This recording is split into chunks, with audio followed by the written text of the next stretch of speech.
despite, there was some fight shown by the Highlanders, a game that really never was close tonight and was pretty much controlled throughout by Russ Turner's squad. Coach Turner is with us right now. Russ, a good win to open up conference play, getting a league win, always an exciting thing to do. And a game you win wire to wire, coming off a back-to-back wins of what you were able to do against San Jose State. We saw great defense there, great defense again tonight. How'd you see it? Yeah, I think you called it right. We were ready to play, executed our defensive game plan for the first 10 minutes of the game in a way that probably took a little bit out of them. We also made a bunch of threes, and that's the first time we've done that this year. I think this team can be a good three-point shooting team.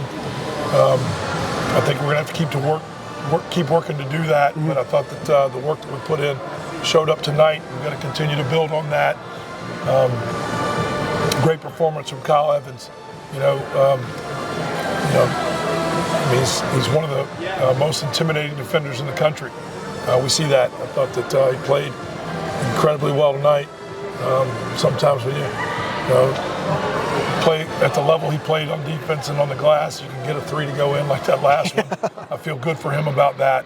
I feel good for Harry that he had a spurt there in the second half. I think those guys are important for us. And I'm looking critically at the competitive level that we didn't always have tonight. To win conference games, to win close games, we're going to have to show a lot more improvement in some of the most competitive areas, the engagement areas, than what I thought we showed tonight. So we've got to use this win to improve and get ready for another opponent in CSUN on Saturday night that beat us in last year's conference race. Those guys beat us the last time they were here. So this is a big game coming up for us. And I know they had a good win tonight, but they hung 88 points on Bakersfield. So we've got to get ourselves ready for the next one. I want to get your thought on the three-point shot again, because we've talked about this before, and your teams traditionally are not like big-time three-point shooting teams, but it can't be non-existent either, and that's been something I know you've been working on tonight, to have a bit of a breakout, to make 10 threes. How much do you feel like that changes the dynamic of your team and maybe how other teams will start to scout you? Yeah, I don't know. I mean, in basketball now, we've got to be an effective three-point shooting team. We've emphasized that, and to this point in the year, we have not been. Some of that, I think, is youth. Some of that is guys playing into different roles. We've got to get better, because the three-point shot is a weapon that we're not utilizing enough. I don't want to be a team that relies entirely on that, but I'm surprised with some of the decisions from guys we have who are high-level shooters to not take those shots. I'm surprised at that. A lot of that is readiness. Some of that is habit. Some of that is emphasis. I've got to do a better job. My staff's got to do a better job. We spent the entire offseason knowing that was going to be really important for us. And we haven't done it as well to this point as I think that we can. I do believe that playing at an extremely high level on the defensive end, like I ask guys to do all the time, is an entirely different pace than what the guys do in the summer and when they work in the summer. And you have to learn and grow to pace yourself one way on offense and another way on defense. You have to learn that. That's why a guy like Andre Henry, who's been in our program for a long time, looks the way he does with his decision making. He's learned, he's grown. He was not an effective three-point shooter early on, and he became one. I think that many of our guards are in that process of growth. I think our foremen are in that process of growth. I think Kyle hopefully can gain some confidence off of one of those going in, because I believe at the center position, Eli and Akiva can all make them. And I think that our offensive dynamics will change if we can develop that way, the way I expect that we should. We got 10 tonight. One was a heave. Kyle threw it up, but you're right. When you're playing defense like he does, leading shot blocker in the country, sometimes the basketball gods get you a little karma. Yeah, I mean, they banked one in too. Yep. That's the way the game goes sometimes. I always say guys make shots at butter. There was one on the clock. Yeah. He was the only one available, and he had the awareness to get it up there on the rim, and it went in for him. So we're going to keep fighting to get better. I'm appreciative of the win and the level that we had to get it. The fact that we've been able to maintain a high competitive level to get 3 wins in a row. We need to grow from this and not be satisfied. Looking forward to it. Russ Turner, appreciate it. Congrats on the win.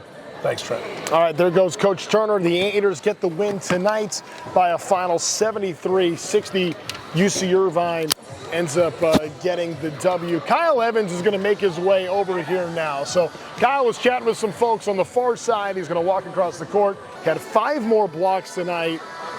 Honestly, I think Kyle should have had 6 blocks tonight. I don't think it was a goaltend. It was very, very close. I agree with you. It was, we'll see, but he still had 5 blocks, and he still leads the country in block shots. So we're not going to nitpick over 1.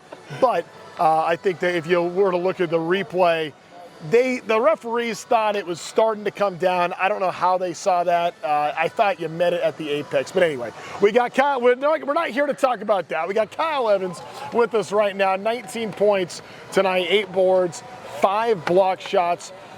Kyle, before we get into what you did offensively, let's talk about the blocks. I just mentioned you lead the country. What you've become as a shot blocker, it feels like, was one thing when you started the season, and then you got a few against some non-D1s, and now it's kind of grown into your identity and who you are as a shot blocker. How much confidence do you feel like you've been able to gain in that kind of regard over this first month of the season? Yeah, I mean, protecting the rim is always something I've taken a lot of pride in. And I know Coach Turner focuses on that a lot. Yeah. But, you know, I just having that trust that my teammates have in me to just be there and kind of clean up everything around the rim, I kind of give a lot of credit to them and making the plays after I leave the floor. So, I mean, I just try and make the plays when you're there. Coach Turner always says be a defensive playmaker, so that's what I try and do. Okay, so the basketball gods took a block away from you on what should have been, it was a goaltend, it shouldn't have been. Sure. But they gave one back when you banked in that 3 deep in butter. Walk me through what's going through your mind when you caught the basketball and just had to throw it up there and you bank it in. Yeah, you know, the play was for, I think it was for Darren. And I just tried to go get the ball. I know there was 1 second on the clock. And as the ball was in the air, I heard Coach Turner right behind me say, shoot it, shoot it, shoot it. So I caught it, I chucked it up, and right as I let it go, I knew it was good. So, I mean, that's my first career 3, I think. So that's an interesting way to get it, but hopefully I can build off that and make it. Can you shoot 3s? Yes. I mean, I've seen you in practice, but I mean, that's one thing. We're just talking with Coach Turner about kind of the importance of that, especially when big guys can open up the floor a little bit.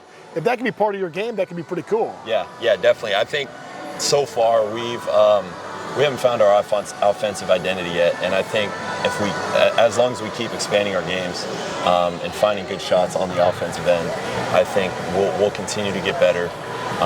And I think we can be a tough team to beat if we can dominate both ends of the floor. You have the game against New Mexico State. You score 45 points. You back it up. You get a win the next day. Go to San Jose to get a good win against the Mountain West team, which I know you know all about. And then now to open up conference play with a 3rd straight victory.